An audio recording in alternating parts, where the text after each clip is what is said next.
அனைவருக்கும் வணக்கம். பள்ளி பேருந்துகளுடைய பாதுகாப்பு, குறிப்பாக பள்ளி செல்லக்கூடிய பேருந்தின் வழியாக செல்லக்கூடிய மாணவ மாணவிகளுடைய பாதுகாப்பை உறுதி செய்யும் பொருட்டு அரசினுடைய வழிகாட்டுதலின் பேரில் இன்றைக்கி திண்டுக்கல் மாவட்டத்தில் சுமார் 850க்கும் மேற்பட்ட பேருந்துகளுடைய ஒவ்வொரு வருடமுமே இந்த ஆய்வு நம்முடைய வட்டார போக்குவரத்து, காவல்துறை மற்றும் தீயணைப்புத்துறை அனைத்து துறைகளுடைய சேர்ந்து பாதுகாப்பு அம்சங்கள் குறித்த நேரடி கள ஆய்வு இன்றைக்கி நடைபெற்று கொண்டிருக்கிறது. இன்றைக்கி திண்டுக்கல் ஆரம்பிச்சிருக்கோம். சுமார் 250 பஸ் இன்றைக்கி வந்திருக்காங்க. இதே போல் வேடச்சந்தூர், பழனி போன்ற ஒவ்வொரு பகுதிகளிலுமே நம்ம பள்ளிகள் தொடங்குவதற்கு முன்பாக 100% அனைத்து பேருந்துகளும் தீவிரமான ஆய்வு மேற்கொள்ளப்பட்டு அது சர்டிஃபிகேஷன் பண்ணுவாங்க. அதுக்கப்புறம் தான் அந்த பேருந்தை நம்ம பள்ளிகளுக்கு அதை பயன்படுத்த முடியும்.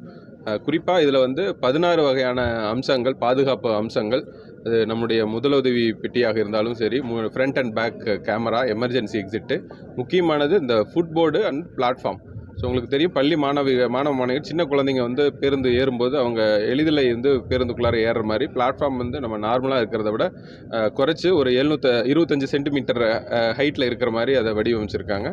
அது ஈஸியாக புல் அவுட் பண்ணிட்டு திருப்பி க்ளோஸ் பண்ணுற மாதிரி ஒரு அம்சங்கள் பண்ணியிருக்காங்க. முக்கியமானது எமர்ஜென்சி எக்ஸிட். ஏதாவது அசம்பாவிதங்கள் ஆச்சு அப்படின்னா எமர்ஜென்சி டோரை எப்படி கையாளுவது குறித்தும் செக் பண்ணுறோம்.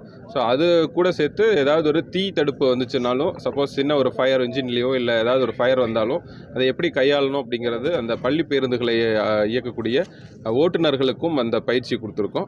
இந்த மாதிரி பாதுகாப்பு அம்சங்கள் குறித்து அரசு மிகவும் முக்கியமான ஒரு பொருளாக இந்த சப்ஜெக்டை எடுத்துகிட்டு பள்ளி செல்லக்கூடிய மாணவ மாணவிகளுடைய பாதுகாப்பை உறுதி செய்யணும் அப்படிங்கிறதுக்காக நம்ம ஒரு 2-3 வருஷமாக பண்ணிகிட்ருக்கோம். இருந்தாலுமே கூட ஒவ்வொரு வருஷமும் அந்த ஓட்டுநர்களுக்கான அந்த பாதுகாப்பு சம்பந்தமான விதிமுறைகளையும் செயல்பாடுகளையும் அவங்க தெரிஞ்சுக்கணும். அதை சென்சிட்டைஸ் பண்ணுறதுக்காக நம்ம போக்குவரத்து துறையோடு சேர்ந்து இதை ஆய்வுகளை பண்ணிகிட்ருக்கோம். இன்றைக்கி ஆரம்பிச்சிருக்காங்க. இந்த வீக்குள்ளார எல்லா பேருந்துகளுடைய ஆய்வும் முடிச்சுட்டு 100% அம்சங்களை இது பண்ணுறாங்க. இதில் ஒரு 16 வகையான அம்சங்கள் இருக்குது. அது எல்லாத்தையுமே நம்ம ஸ்பீட் டெஸ்ட்டாக இருக்கட்டும், கேமராஸாக இருக்கட்டும், அதே போல் ஃப்ரண்ட் அண்ட் ரியர் கேமரா பார்த்திங்கன்னா அந்தந்த பள்ளியினுடைய மேனேஜ்மெண்ட்டோட கனெக்ட் ஆகிருக்கும். தட் அவங்க அங்கேருந்து வாட்ச் பண்ணிக்கலாம், பேருந்தில் எங்கே இருக்காங்க, பேருந்தில் கரெக்டாக இருக்கா அப்படிங்கிறதையும். அந்த மாதிரி நிறைய பாதுகாப்பு அம்சங்களை 100% எல்லா இதுலேயுமே ஒரு 3 லெவல் செக்ஸ் மாதிரி வச்சுருக்காங்க போக்குவரத்து துறையில். அது இல்லாமல் கூர்ந்தாய்வு அலுவலர்கள் மாவட்ட அளவிலும், இப்போ நம்ம காவல்துறையிலையும் சரி, தீயணைப்பு துறையிலையும் சரி, போக்குவரத்து துறையிலுமே 3 துறைகளுமே உயர்நிலை அலுவலர்கள் இந்த பேருந்துகளை 100% பார்க்குறாங்க. இது பள்ளி மாணவர்கள் நம்ம பள்ளி பாதுகாப்பு எந்த அளவுக்கு முக்கியம் அப்படிங்கிறத சென்சிட்டைஸ் பண்ணுறதுக்காகவும், அது தொடர்ந்து எந்தவித ஒரு சிறிய விபத்து கூட இருக்கக்கூடாது அப்படிங்கிறத உறுதி செய்யும் வகையிலையும் இந்த மாவட்ட அளவிலான கூர்ந்தாய்வு இன்றைக்கி நடந்துகிட்ருக்கு.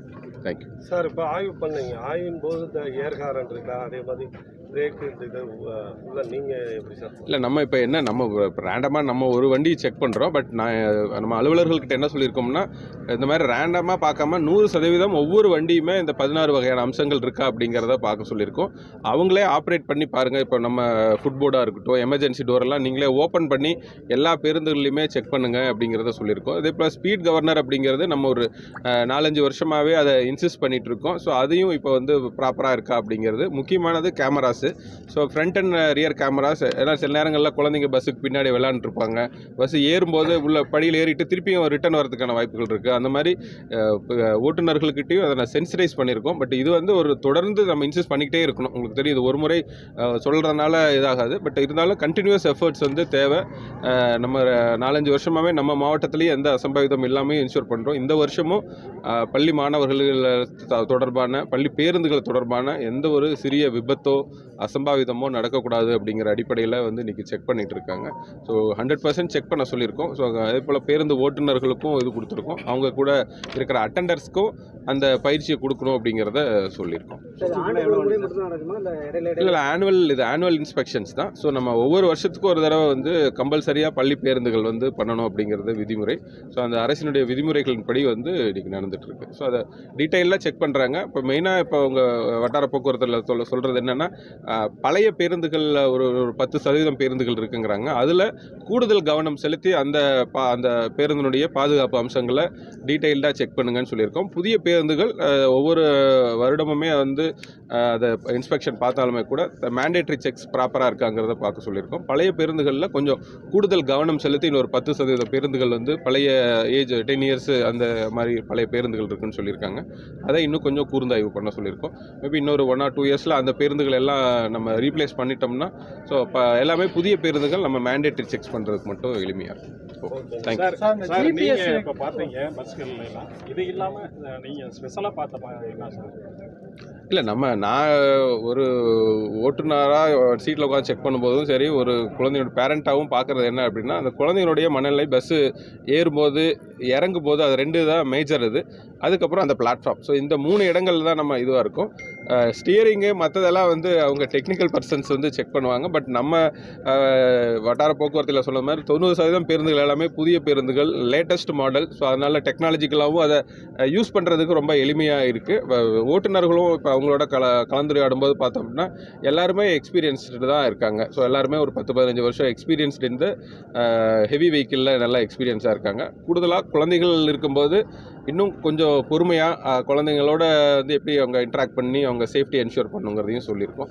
டெக்னிக்கல் ஆஸ்பெக்ட் ஐம் ஷுர் பஸ்ஸில் கண்டிப்பாக இருக்கும். அது நம்மளுடைய ஆர்டிஓஸாக இருக்கட்டும், அவங்களுடைய இன்ஸ்பெக்டர்ஸாக இருக்கட்டும், அவங்களும் ரொம்ப அதை தரவாக செக் பண்ணுறாங்க. ஒரு 3 லெவல் செக்ஸ் மாதிரி வச்சுருக்காங்க. கள பணியாளர் செக் பண்ணுறாங்க, அதுக்கப்புறம் ஒரு இன்ஸ்பெக்டர் செக் பண்ணிவிட்டு திருப்பியும் டிஸ்ட்ரிக்ட் லெவல் ஆஃபீஸர் இந்த மாதிரி ஒரு 3 செக்ஸ் வச்சுருக்காங்க.